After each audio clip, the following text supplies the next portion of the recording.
हमें सात्विक भोजन क्यों करना चाहिए, इस बारे में मैं आपसे कुछ बताना चाहूँगी। भोजन को 3 श्रेणी में बांटा गया है: सात्विक भोजन, राजसिक भोजन और तामसिक भोजन। अब हमें कौन सा भोजन करना चाहिए? तो हमें प्रकृति द्वारा दिए गए अनाज का उपभोग करना चाहिए। दूसरा, जो हम त्योहार के समय आप देखते हैं, परमात्मा को जो हम भोग लगाते हैं, सिंपल भाषा में कहें तो हमें कौन सा भोजन करना चाहिए? जो हम भगवान के लिए थाली लगाते हैं, भोग लगाते हैं, वो हमें ग्रहण करना चाहिए। वही हमारे लिए प्रसाद है और वही हमारे लिए एकदम दवाई के समान है। तो ये हो गया हमारा सात्विक भोजन। अब सात्विक भोजन में जो आप नेचुरल तरीके से देखते हैं, फसल उगती है, उनकी सब्जियां, वो अनाज, वो सब हम खाते हैं। अब यही सात्विक भोजन को अगर आप बहुत ज़्यादा स्पाइसेस, तेल, मसाले, मिर्ची डाल के फ्राई करके बना देते हैं तो ये राजसिक भोजन हो जाते हैं। और तामसिक भोजन में ये जो मीट होते हैं, नॉनवेज होते हैं, प्याज लहसुन होते हैं, वो आ जाते हैं।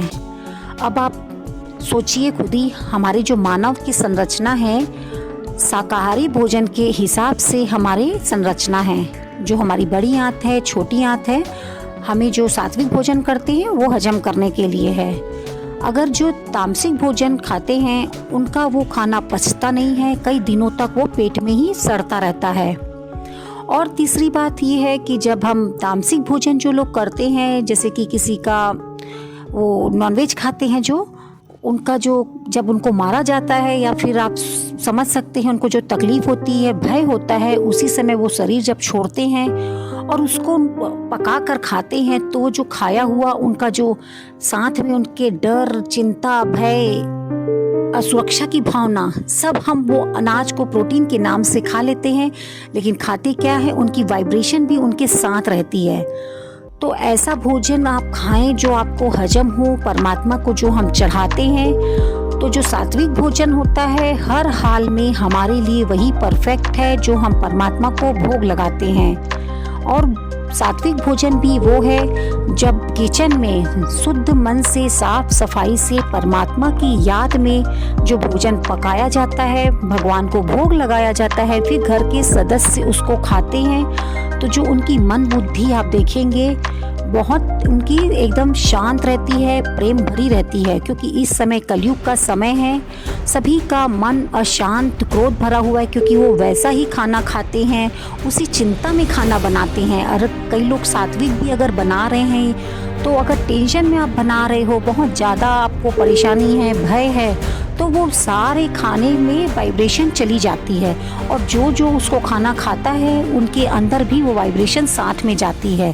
इसलिए सबसे महत्वपूर्ण ये है, जब आप किचन में खाना बनाएं, या तो आप एकदम म्यूज़िक लगा लें, परमात्मा का भजन लगा लें, एकदम शांत मन से। अगर आपको अभी क्रोध भी आ रहा है, कोई अभी आपका मन नहीं है, तो आप किचन में न जाएं। किचन में आप तभी जाएं, आप देख लें, अंदर चेक कर लें आपके मन को कि आप अभी एकदम तैयार हैं कुकिंग करने के लिए, आपका मन एकदम सही है। क्योंकि आप बनाने वाले एक हैं, पर खाने वाले बहुत से लोग होते हैं। तो आपकी जो सोच और भावना होगी, वो सारी आप जब आटा लगाएंगे उसमें भी जाएगी। सब्जी बनाएंगे, दाल बनाएंगे, सब में चलाते हुए अगर आप सही सोच रखेंगे तो सही वाइब्रेशन उसके अंदर जाएगी। और जो जो घर के सदस्य उनको खाएंगे, आप देखेंगे उनको आत्मसंतुष्टि भी होगी, एकदम एक दूसरे के लिए सहयोग की भावना उत्पन्न होगी। तो इसलिए बहुत ज़रूरी है, इस समय हम बहुत सारी चीज़ों को ले तो आते हैं हेल्थ के नाम से, पर अभी देखते हैं कि वो फ़ायदा नहीं करती है, क्योंकि हम अच्छे मन से उस समय उसको पकाए नहीं होते हैं, लाए नहीं होते हैं। तो बहुत महत्वपूर्ण है आपके अंदर जो मन की जो सोच है वो सही होना, और वो सही होगी खाली आप एक परमात्मा की याद में जब रहेंगे। क्योंकि बोलते हैं जिसके साथ आप कनेक्ट होते हैं उसका वाइब्रेशन आप कैच कर लेते हैं। तो आज मनुष्य से कनेक्ट होता है तो दूसरे भी बहुत परेशान हैं, तो हम वही वाइब्रेशन कैच करते हैं, उनकी फ्रीक्वेंसी एकदम लो होती है। तो एक सुप्रीम पावर, एक सुप्रीम सोल ही है जिससे आप कनेक्ट होके पूरी full energy, full power bank है वो ही आपको शक्ति देते हैं, वही आपको चार्ज करते हैं।